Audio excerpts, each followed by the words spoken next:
Alright, so I'm going to show how to open up and disassemble this Lenovo IdeaPad Flex 5-1570. Alright, so first thing we're going to do is remove all the screws from the bottom. Let me see, these appear to be, yes, they are PH1 or JS1 screws. Alright, so we're going to just remove all the screws from the bottom. You want to keep them in order because they can be different size, shape, and lengths. The way I do that is I put them flat side down like this on my desk in the pattern I remove them. So we got 3 going along the back here. Then we got 3 going along the middle. Alright, and then we got 4 going along the bottom. So I just put them in rows like that to keep track of them. Alright, if this video helps you out, make sure to like, subscribe, and share my channel with others so that they can learn how to upgrade and repair their devices as well. It helps you save a bunch of money. Please consider contributing a little to the channel. Every little bit helps and allows me to continue making these videos for a living. Alright, these are customer computers, so I don't own them. So usually by the time you see these videos, I won't have them to be able to make other videos.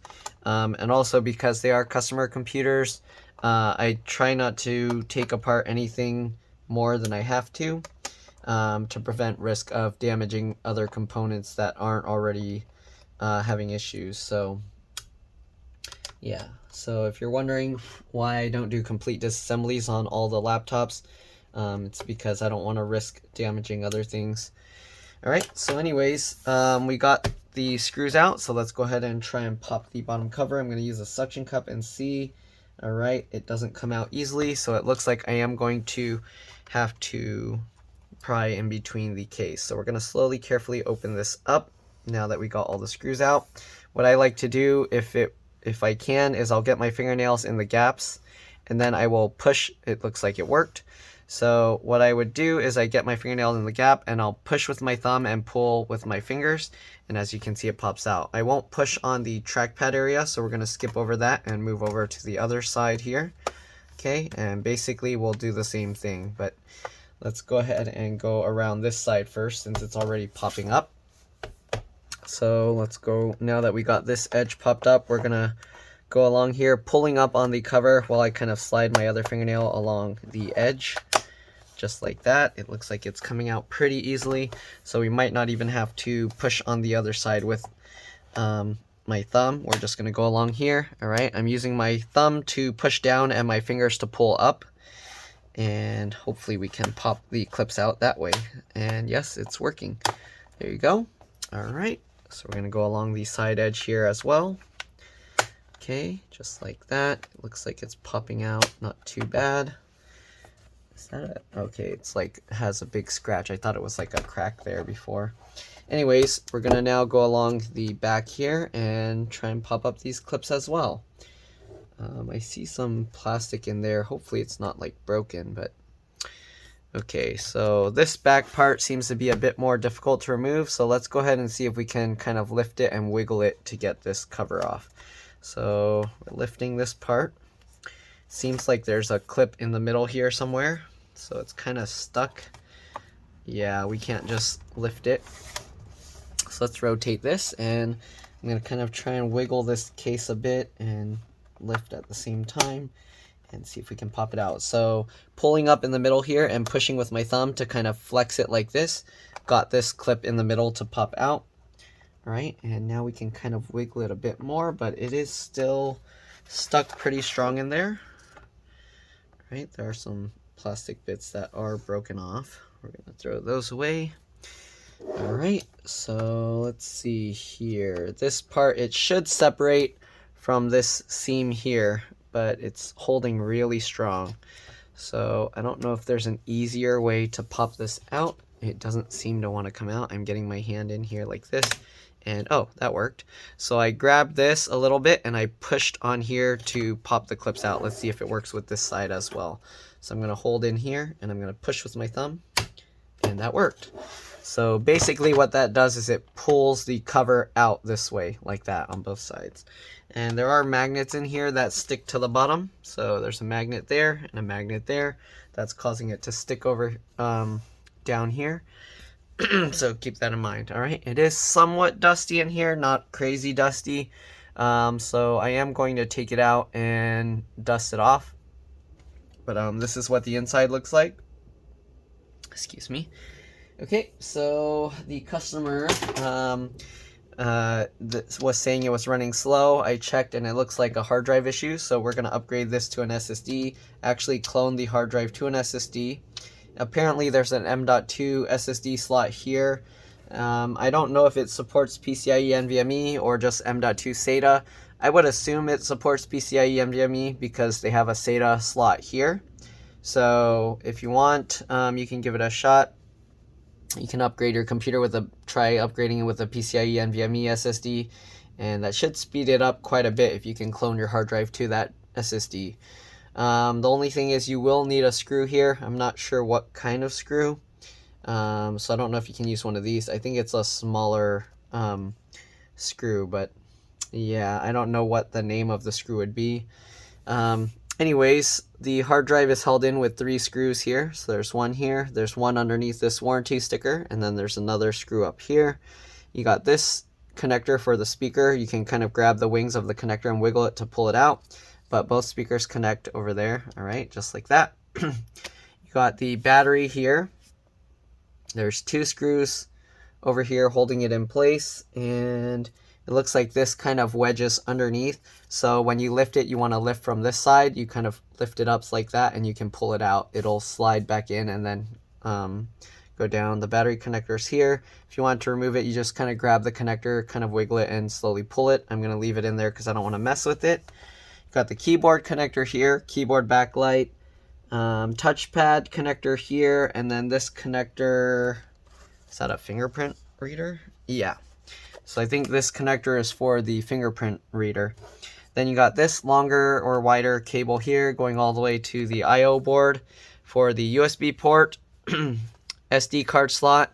There's this one key recovery button that you can press with a pin. This is how you actually boot to external devices or change the temporary boot device or go to the BIOS. Then of course you have the power button. You can also use that one key recovery as a power button if the power button is broken. Okay, you have the BIOS, CMOS, RTC, real-time clock battery, whatever you want to call it, right there. Again, same thing, this connector can be removed by grabbing the wings and wiggling and pulling. LCD, LVDS connectors right here. If you're going to mess with this, make sure you disconnect the battery, open up the computer at least 90 degrees, and press and hold the power button for 15 seconds before messing with this. If you don't, you can accidentally short out something here, and the backlight for your screen will be fried. Sometimes you can even fry your whole computer, so be very careful with that.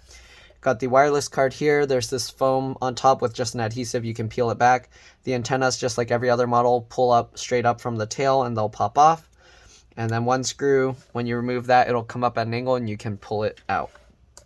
All right, DC jack is here. If you need to remove this, looks like you'd have to take the entire motherboard out because it's on top of the hinge screws. And yeah, to remove the hinge or to lift the hinge up to get the charge port out here, you will have to take the motherboard out. So that's kind of a bad design. Yeah, other than that, I think that's all there is. Oh, I didn't mention the RAM slot here. So the RAM slot, let me actually zoom in. It's covered by this metal cover. I get underneath the cover with my fingernail, and then I just lift it up. So it could be a little tough. Actually, this one seems pretty tough to pop out, but there we go. All right, so I just get underneath this metal cover with my fingernail, and then I basically just pry it up or pop it up. And now we can kind of wiggle this whole connector or this whole thing out. There's only one RAM slot apparently, so pull these 2 tabs to the side to get it out. It pops up and then you can slide it back. I don't see any other RAM here, but this is an 8 gig stick of RAM, PC4 2666V. If you want, you can put any PC4 2666V. It might support other DDR4 RAM, but if you want to be safe, get a PC4 2666V stick. You can get a 16 gig, and that should be able to be enough RAM for most people. All right, I just put the stick of RAM back in, and then we're going to get this metal cover back on. Again, if you are messing with this, you want to be very careful because the battery is connected. You don't want to touch other circuitry with this metal cover, or you can fry the motherboard. All right, so anyways, we're just pushing this cover back into place. All right, everything looks good. There's this little connector here, that's for the fan. If you wanted to remove the fan, it looks like there's just 2 screws holding it in place. I don't think it's attached to the heatsink. It looks like there's a gap there in between the heatsink and the fan. And the CPU is soldered to the motherboard. If you're wondering, you can't upgrade it unless you, I don't know, maybe you can do reballing, but if you don't know how to, if you have the question if you can upgrade the CPU, you most likely don't know how to do that. Same thing, there's no GPU, but this is where the GPU memory and the GPU die would normally be. All right, anyways, let's go ahead and replace the hard drive. So I already put a, oh, let me zoom out. So I already cloned the hard drive to an SSD. So now we're just going to remove the screws, swap the drive out, and then it should boot up much quicker with the SSD. So again, there is a warranty sticker here. So if your computer's in warranty, which this model is so old, I doubt anyone's will be in warranty, keep that in mind. I don't think you can safely remove this without with being able to put it back, so keep that in mind. I'm gonna try if I can peel it up, but I doubt it. These stickers are designed to kind of just tear, so most likely it's just gonna break and then I can't put it back. Yeah, I already see it's kind of breaking. I'm gonna try with this plastic razor blade. Nope. All right, well, we tried. So let's just get this sticker off completely. I'm just gonna scrape it off completely. Okay.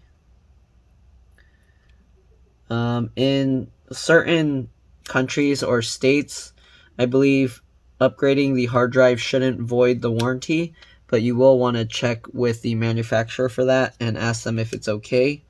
If you are going to upgrade your hard drive or RAM and there's a warranty sticker, keep in mind if you damage that sticker and your state or country doesn't have laws to protect you against that, then you could be actually voiding your warranty.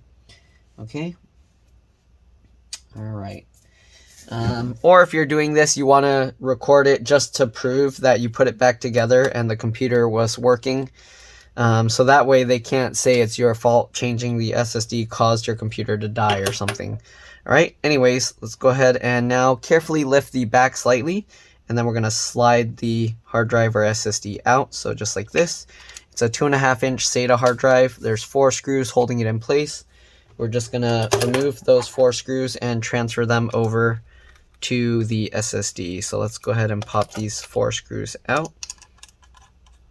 Again, if you want to be extra safe, you can disconnect the battery and then open the computer at least 90 degrees, press and hold the power button for about 15 seconds, and that should make it a lot safer to work on. If you're very careful and you know what you're doing, then you probably don't need to do that, but you can do it just to be safe. All right, so let's go ahead and pop the hard drive out of here. It comes out like that. We're going to put the SSD into here. So we got a Samsung SSD, and then we're just going to put back the 4 screws that were holding the drive into place. I like to loosely fit the screws first just to make sure everything is lined up properly, because sometimes you might be pulling it forward or pulling it so that it's not aligned properly, and if that's the case, that can be a problem. So there we go. We got all 4 screws in. Now we can go ahead and tighten them all into place. Quick and simple. There we go. Alright, now we're going to slide the hard drive back in. You want to make sure the connector is lined up right, and then squeeze the 2 together. I can't see from this angle, so let me tilt this up a little. Alright, so there we go. Okay, so now that we got this lined up, I'm just going to pinch the connector with the SSD into place, and there we go. And then we're just going to lower this down, and we'll get those 3 screws back into place to hold that together. And that's pretty much all there is to this model. We're going to put the cover back on, of course, then we'll power it up to make sure everything is working. But yeah, that's pretty much all there is to this. Hopefully this video helped you guys. If it did, again, make sure to like, subscribe, share my channel with others so that they can learn how to upgrade and repair their devices as well. Sorry about that, zooming out way too much. The video feedback thing kind of just froze on me, so I didn't realize. Alright, so there we go with the SSD. We're gonna now put the cover back on. I lost my train of thought. Oh yeah, I need to actually clean the dust out of here, so I'm gonna do that and I'll be back. Alright, so I'm back. We cleaned the dust out a bit. Alright, the fan actually wasn't very dusty, so there wasn't really much to clean in there. So yeah, let's go ahead and put this back together. So we're gonna do the reverse. Basically, let's get this side in first, okay? So I'm gonna snap this all into place, good. We'll get the corners, alright, and then we'll go down the edges and clip everything into place. Alright, looks good. So let's go ahead now, get all the screws back in, and we should be good to go. Alright, I probably already said this like several times, but if this video helped you, make sure to like, subscribe, share my channel with others so that they can learn how to upgrade and repair their devices as well. If it helped you save a bunch of money, please consider contributing a little to the channel. Every little bit helps and allows me to continue making these videos for a living. Again, these are customer computer repairs, so by the time you see this video, I most likely won't have the computer anymore. But yeah, other than that, you're welcome to stay as I put back the remaining screws. But that's pretty much all there is to it. I am going to boot up the computer once I'm done getting all these screws in, just to make sure everything is working okay. But that's pretty much it. Alright, let's get these last 3 screws in. And then we can power this thing up and see how it's working.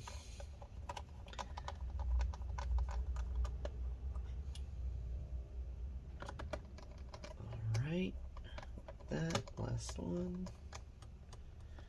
Alright, let's flip this over and power it up and see how it's going. Alright, hopefully it'll be running a lot better now. Oh, there's so much dust that got blown in. Alright, looks like it's booting up. You can see the Lenovo and the spinning thing. But that pretty much is all there is to it.